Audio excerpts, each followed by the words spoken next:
Hello, everyone, and welcome to Coaching Call 5. Today, we'll be covering two critical components of our hackathon preparation, the matchmaking and onboarding participants. Let's dive right into our agenda for today.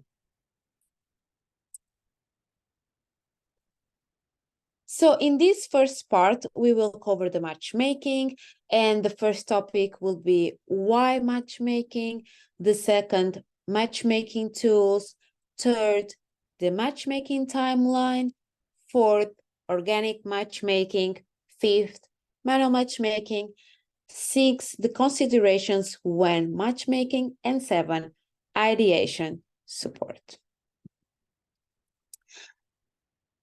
Let's then start why we should try to matchmake. Matchmaking includes all the actions aimed to support and encourage registrants to form teams. It's essential because it helps align participants with similar interests, complementary backgrounds, and skills. It's also particularly useful when you have a specific requirement for team formation and you have a lot of single registrants or small teams. Keep in mind that any basis on which we can relate with each other make us more willing to team up and collaborate. All right, moving on to the reasons of matchmaking. First, you have a specific requirement for participation or team formation.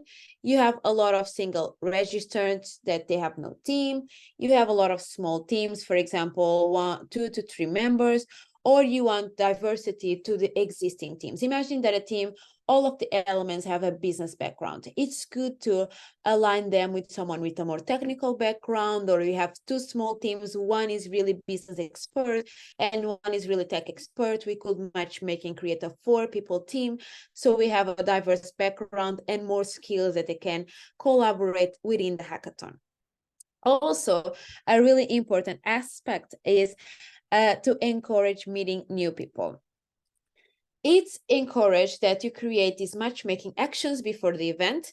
The more ready teams and the fewer single registrants you have in the day of the event, the more smooth and efficient event you will have. All right, let's move on to the matchmaking tools. The video communication. For video communication, host a live matchmaking forum using tools like Discord.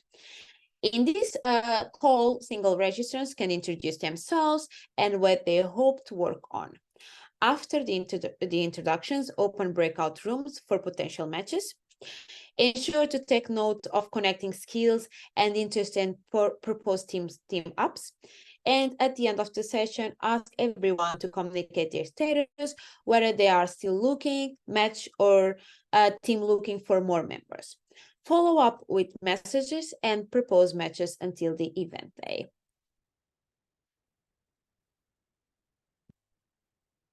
Moving on to the text communications. For the text communications, you can use also tools like Discord, and you can open up a matchmaking channel and you let people introduce themselves and their skills, and they get to know each other. You can regularly try to also propose matches based on the people's introductions. And if you see that people are just introducing themselves and not actually taking action, you can then take action yourself and you say like, hey, John, would you be able to collaborate with Sarah? You seem kind of a great match.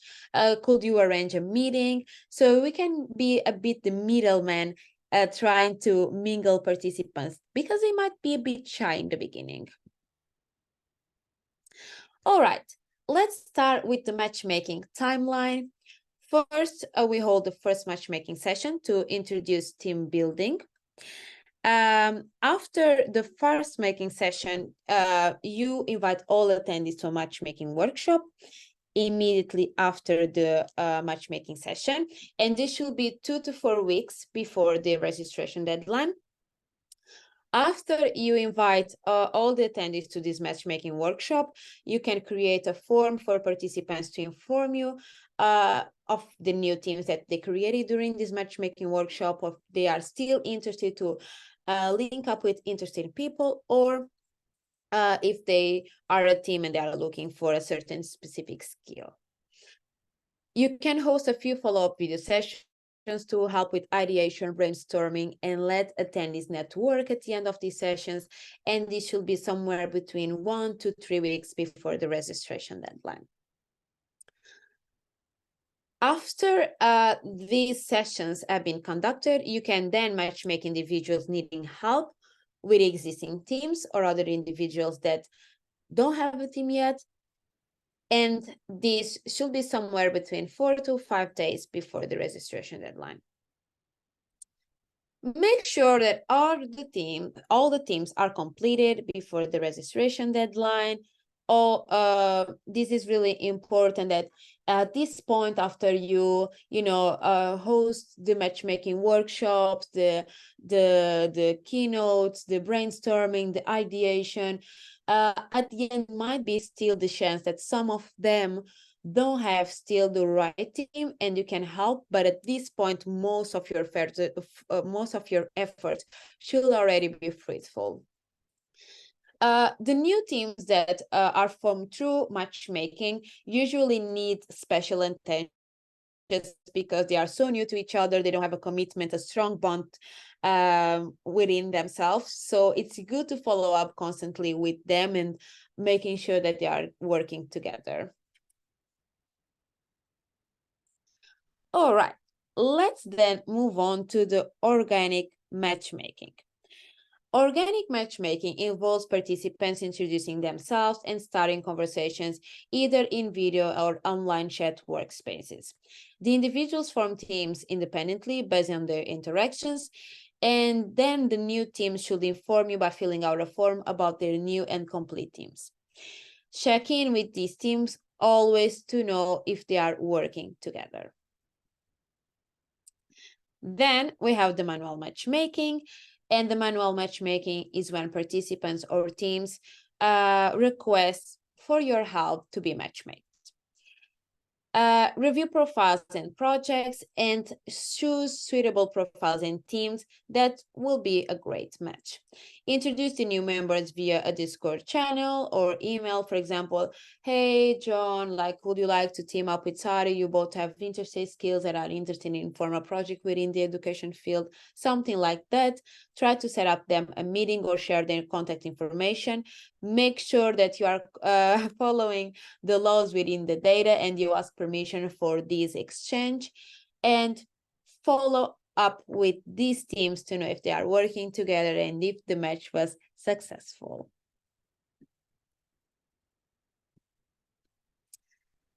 Some considerations to have when you are matchmaking. Keep in mind that it's really important that you check in with teams after the matchmaking process to ensure they are working well together. I mentioned this a bit, but follow the GDPR guidelines and do not share personal details without consent. Ensure fairness and balanced distribution of skill sets during your matchmaking process.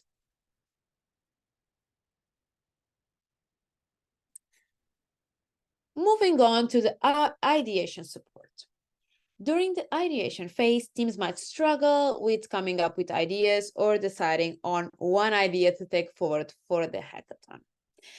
Identify such teams and facilitate an ideation workshop for them. You can use resources like the MOOC by 2, the tools and techniques for idea generation and development, available on dgeduhack.com. At this point, we encourage you to involve mentors in the process as well, so they can help teams creating a more feasible idea to start the hackathon with.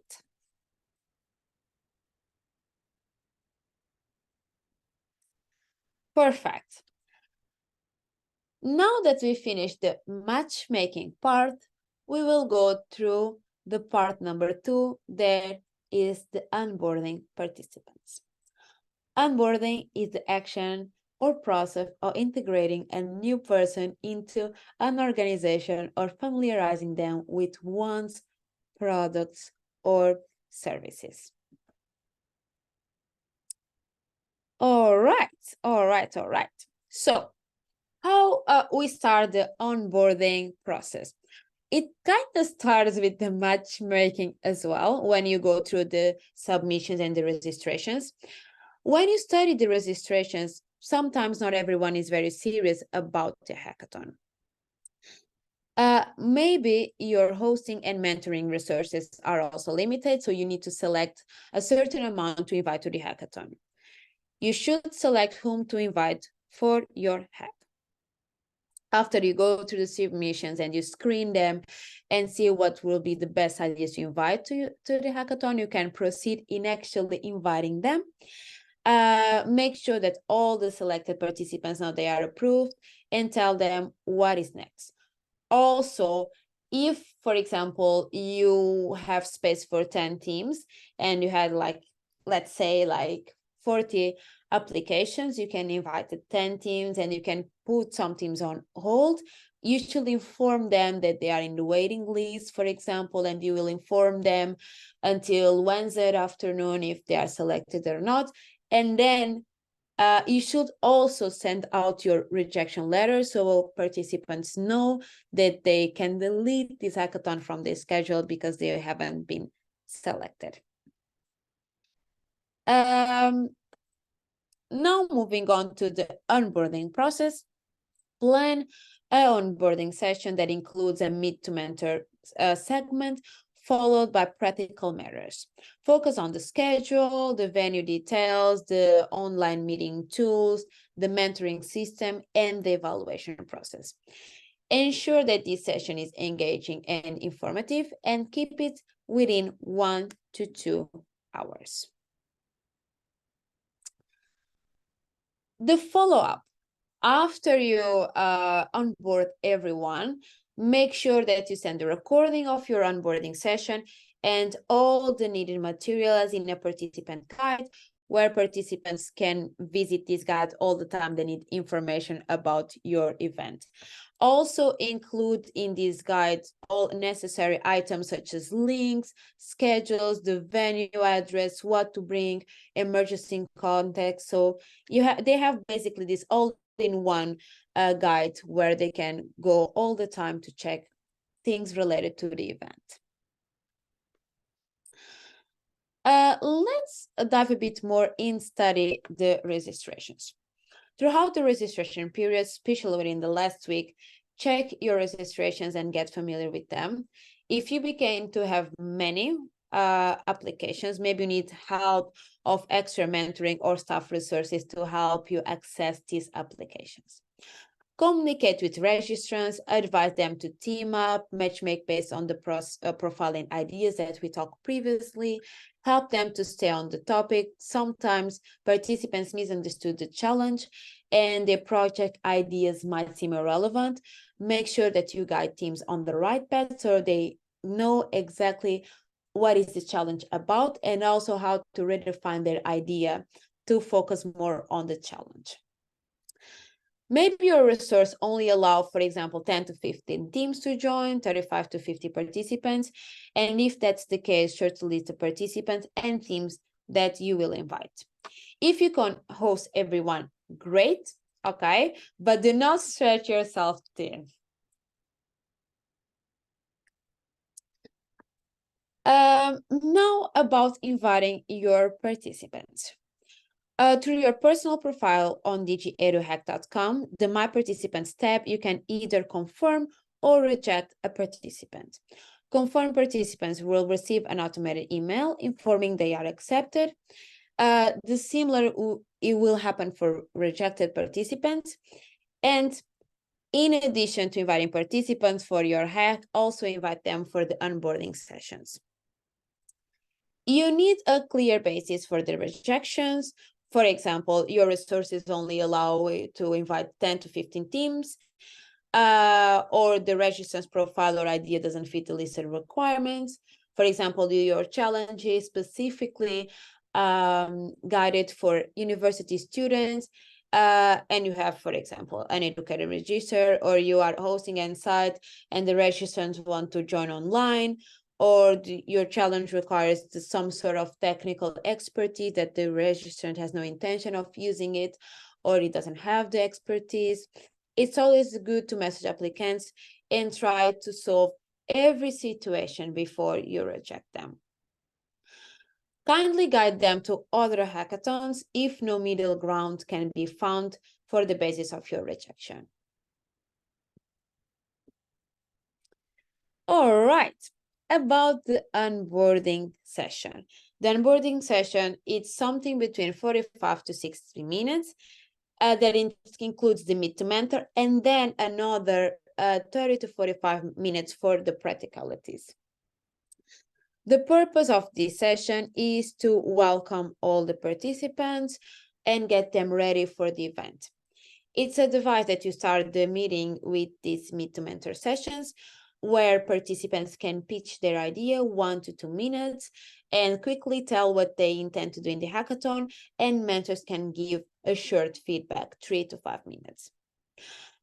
When you finish this meet to mentor part, it's time to guide the participants throughout the hack days. On these practical matters, you should focus on the schedule, detail each item and what it entails, the venue or the online meeting tool that you are using, what is the online tool, or how do you get to the venue, what are the house rules, how will it be used. If possible, use the same online meeting tool for onboarding session that you will use in your event if it's an online event. So this allows the participants using the base functions you need during the hackathon. The mentoring system, explain how being mentored works, and also how the evaluation process will happen. Is it a pitch? Do you need to deliver a pitch deck, a pre-recorded pitch? Do you need to pitch on site? Do you need to, whatever the participants need to do, make sure that they know, and also the evaluation criteria for your challenge.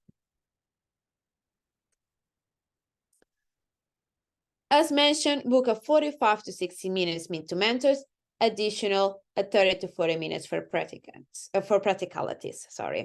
Try to keep all the sessions under 1 hour. And if you have more than 15 teams, you can do a separate meet to mentors and onboarding practicality. So you can just focus 1 to 2 hours for meet to mentors, and then you do something like a 30, 45 minutes practicalities in different meetings. Start with the practicalities focus meeting, follow the scripts. You can find more information in the participant guide.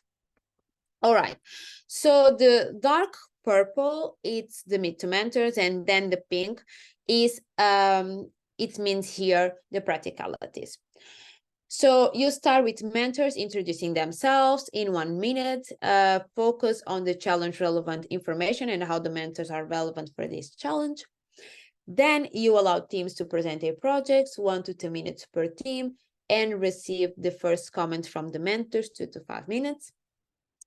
After all the teams have gone through the process, the mentors are free to leave because the rest of the content is not captured for them, and go through the schedule and explain each detail. Present the venue, either it's on-site, blended, or online, and the house rules for whatever type of venue you have. Present all other practicalities, how is the mentoring process, how is going to be the catering, food, break times. Present the deliverables and submission process, the deadline, the format, and the tools.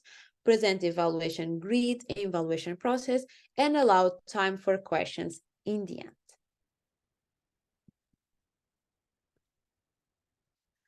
Really important, the follow-up. After the onboarding session, send out the materials and recording to all the participants. They should have everything they need to feel ready for the event. Send a participant guide and make sure that it includes all the links and materials if the event is going to be online or hybrid, a map for the premises and how to access the venue if your event is going to be on-site or hybrid, the detailed schedule and what each item means, what they should bring or plan for themselves, and what you offer. For example, should they bring their own computers? Will you offer accommodation? Do they have snacks, meals? The emergency and troubleshooting content, and the evaluation grid and the evaluation process. This is also on the website in the participant resources.